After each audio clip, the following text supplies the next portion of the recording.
হোটেলের বিরিয়ানি তো আমরা সবাই পছন্দ করি।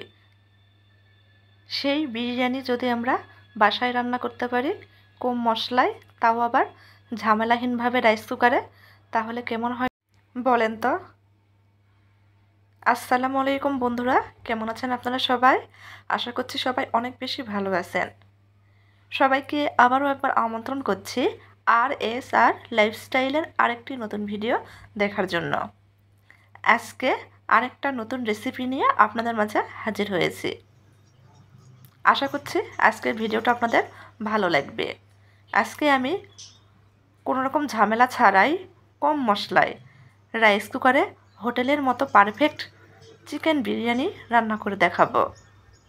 এই বিরিয়ানিটা খেতে কিন্তু অসম্ভব মজার।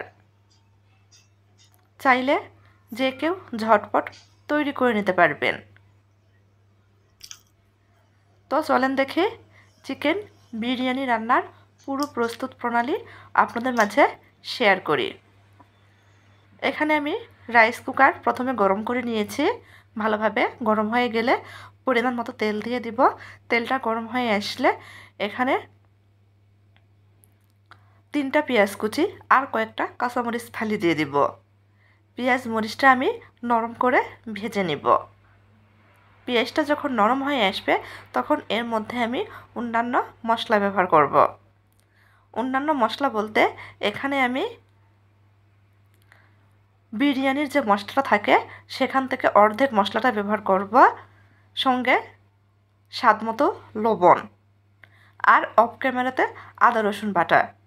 বাস এইটুকু মশলাই আমি আজকের চিকেন বিরিয়ানিটা রান্না করব। পেঁয়াজ মরিচ নরম হয়ে আসলে বিরিয়ানির মশলাটার অর্ধেক দিয়ে দিয়েছি, স্বাদমতো লবণ, আর এখানে আমি 2 টেবিল চামচ মতো টমেটো সস ব্যবহার করেছি। অবশ্যই এই টমেটো সসটা ব্যবহার করার চেষ্টা করবেন, এতে করে কিন্তু হোটেলের মতো একটা স্বাদ আসবে।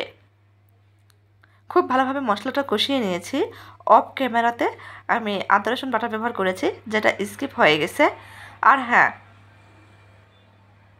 ভালোভাবে কিন্তু মশলাটা কষিয়ে নিতে হবে। যে কোনো রান্নার ক্ষেত্রে মশলা যত ভালো করে কষাবেন রান্নার স্বাদ তত বেড়ে যাবে। মশলা ভালোভাবে কষে নেওয়া হলে মশলা থেকে তেল ভেসে উঠলে এখান থেকে আগে থেকে কেটে ধুয়ে পরিষ্কার করে রাখা 1.5 কেজি মুরগির মাংস দিয়ে দিব। এটা সোনালী মুরগির মাংস। চাইলে এখানে ব্রয়লার মুরগির মাংস দিয়েও এই বিরিয়ানিটা রান্না করা যাবে। মাংসটা আমি কিছুক্ষণ মশলার সঙ্গে কষিয়ে নিয়েছি। অবশ্যই ঢাকনা ছাড়া কিন্তু রান্না করতে হবে। কষানো হয়ে গেলে, যেহেতু এখানে আমি কোনো প্রকার টক দই বা বাদাম বাটা ব্যবহার করছি না, সেজন্য এখানে আমি দুধ দিয়েই মাংসটা রান্না করে নেব। এতে করে কিন্তু স্বাদ বেড়ে যাবে।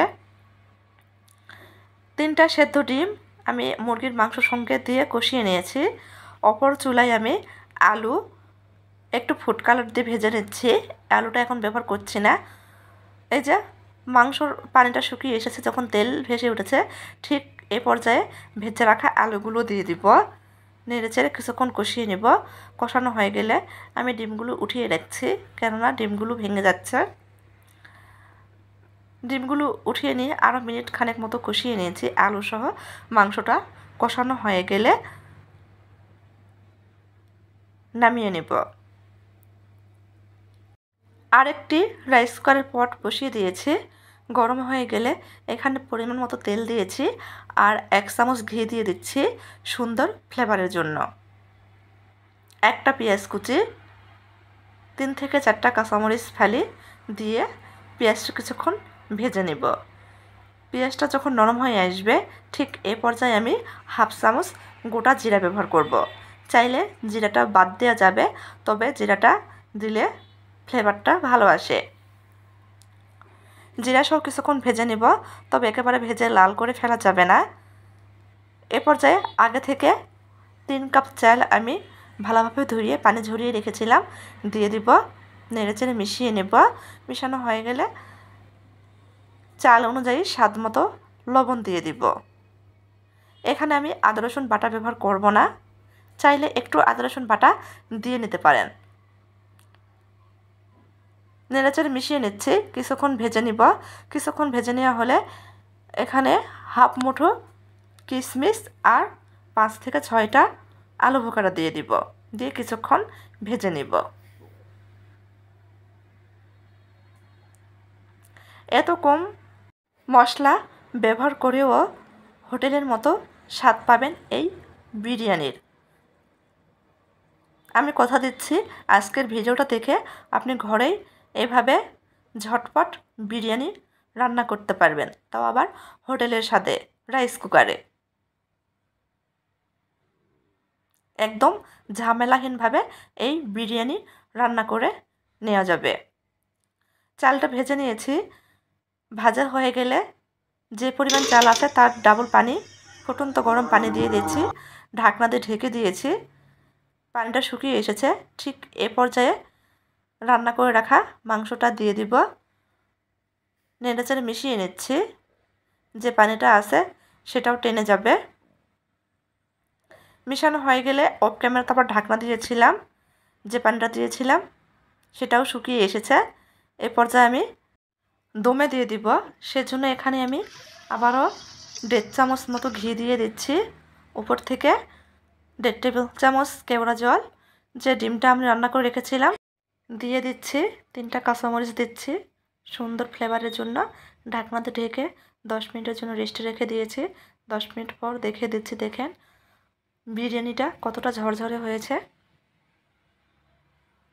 একদম ঝামেলা ছাড়াই ঝটপট রাইস কুকারে দুর্দান্ত স্বাদের বিরিয়ানি রান্না হয়ে গেল। যদি আজকের এই বিরিয়ানি রান্নাটা আপনাদের ভালো লাগে তাহলে সবার কাছে অনুরোধ, দয়া করে সবাই চ্যানেলটি সাবস্ক্রাইব করবেন, লাইক কমেন্ট শেয়ার করে চ্যানেলের পাশেই থাকবেন। সবাই ভালো থাকবেন। আল্লাহ হাফেজ।